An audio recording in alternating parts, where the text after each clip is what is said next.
شریعت کا رستہ دکھاتے چلو، دیے عظمتوں کے جلاتے چلو، شریعت کا رستہ دکھاتے چلو۔ میں کرامت اور معجزے کا فرق عرض کر رہا تھا۔ معجزے کے متعلق تو میں نے عرض کر دیا۔ اب کرامت، اس سے پہلے آپ کو ایک واقعہ بتلاتا ہوں۔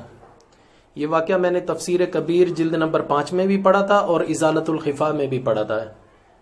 پہلے تھوڑا سا مختصر سا آپ کو میں کتابوں کا تعارف بتلا دوں۔ تفسیر کبیر، اس کا اصل نام ہے مفاتیح الغیب، لیکن اس نام سے کوئی اس تفسیر کو جانتا ہی نہیں ہے۔ امام رازی رحمۃ اللہ علیہ کی لکھی ہوئی تفسیر کبیر کے نام سے مشہور ہے۔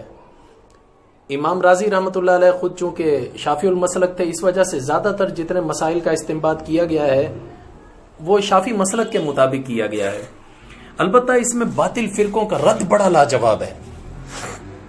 اس زمانے میں فرقے تھے جبریہ، قدریہ، معتزلہ اور رافضیہ۔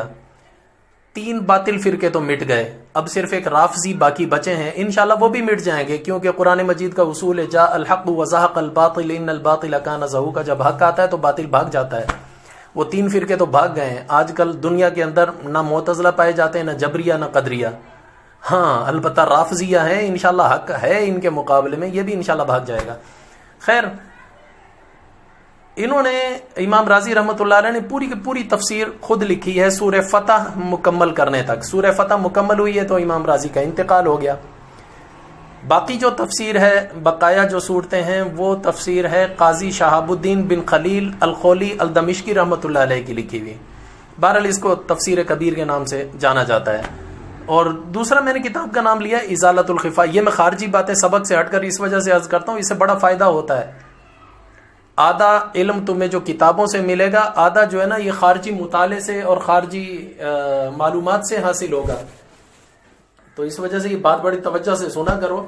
یہ کئی چیزیں ایسی ہوتی ہیں جو کتابوں میں ڈھونڈتے ڈھونڈتے بندہ تھک جاتا ہے، ملنی مشکل ہوتی ہیں، ہوتی تو ہیں لیکن ملنی مشکل ہوتی ہیں۔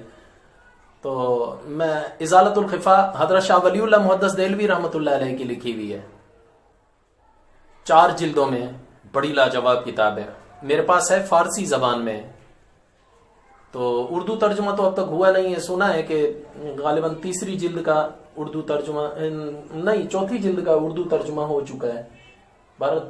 بڑی لاجواب کتاب لکھی گئی ہے۔ حضرت شاہ ولی اللہ محدث دہلوی کے زمانے میں لکھنؤ کے اندر، اس کے آس پاس کے علاقوں کے اندر شیعت کا زور بہت ہو گیا تھا، تو شیعت کی رد میں یہ کتاب لکھی گئی تھی۔ اس کی جو پہلی جلد ہے وہ حضرت ابو بکر، عمر اور عثمان و علی رضی اللہ تعالیٰ عنہم اجمعین کی جو خلافت ہے اس کو قرآن کی آیتوں سے ثابت کیا گیا ہے،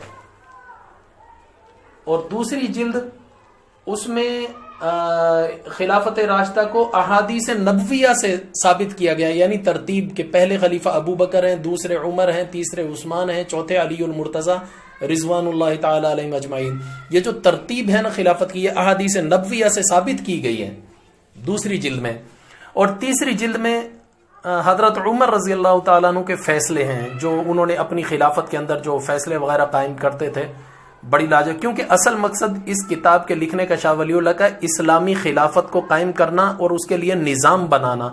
اس وجہ سے کیونکہ حضرت عمر رضی اللہ تعالیٰ عنہ کی جو خلافت ہے وہ ہر قسم کے فتنے شور شرابے سے پاک اور بڑی اعلیٰ قسم کی خلافت گزری ہے۔ اس وجہ سے انہوں نے صرف خالصتاً تیسری جلد میں حضرت عمر رضی اللہ تعالیٰ عنہ کے فیصلوں کو ذکر کیا ہے۔ چوتھی جلد کے اندر خلفائے راشدین کے الگ فضائل اور مناقب وغیرہ، 4 خلفاء کے، وہ تقریباً آ جاتے ہیں اس چوتھی جلد کے اندر۔ تو یہ ازالۃ الخفا بھی بڑی لاجواب ہے۔ بہرحال میں نے ازالۃ الخلاف مقصد دوم میں یہ پڑھا تھا۔ مقصد دوم کس کو کہتے ہیں پہلے یہ بھی سمجھ لو یار۔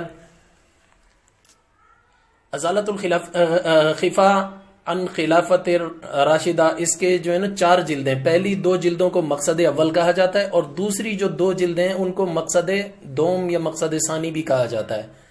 بہرحال میرے پاس تو فارسی رکھی ہوئی ہے، میں نے سنا ہے کہ چوتھی جلد اردو آ گئی ہے، میں نے دیکھی نہیں ہے، ہو سکتا ہے ساری بھی آ گئی ہو، اللہ جانتا ہے۔ تو بہرحال اس کتاب میں، ان دونوں کتابوں میں نے ایک واقعہ پڑھا ہے میں کوئی ہوائی فیر نہیں کر رہا، اس وجہ سے میں نے یہ حوالے دیے ہیں کتابوں میں، اگر کوئی دیکھنا چاہتا ہے بھلے دیکھے. میں کرامت کے متعلق عرض کرنا چاہتا ہوں، اس سے پہلے یہ واقعہ بتلا رہا ہوں تاکہ آگے چل کے آپ کو کرامت سمجھنا آسان ہو جائے.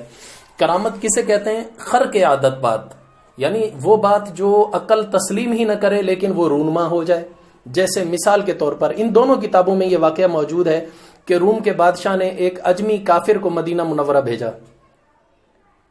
حضرت عمر رضی اللہ تعالیٰ عنہ سے کوئی بات چیت کرنی تھی، تو وہ جب کافر اجمی مدینہ منورہ آیا تو لوگوں سے اس نے حضرت عمر رضی اللہ تعالیٰ عنہ کا پتہ پوچھا کہ وہ کہاں ملیں گے. لوگوں نے بتایا کہ وہ اس وقت دوپہر کو کھجوروں کے باغ میں شہر سے کچھ دور جو ہے وہ قیلولہ فرماتے ہیں. قیلولہ یہ ہماری اسلامی اصطلاح میں دوپہر کے وقت سو جانے کو کہتے ہیں.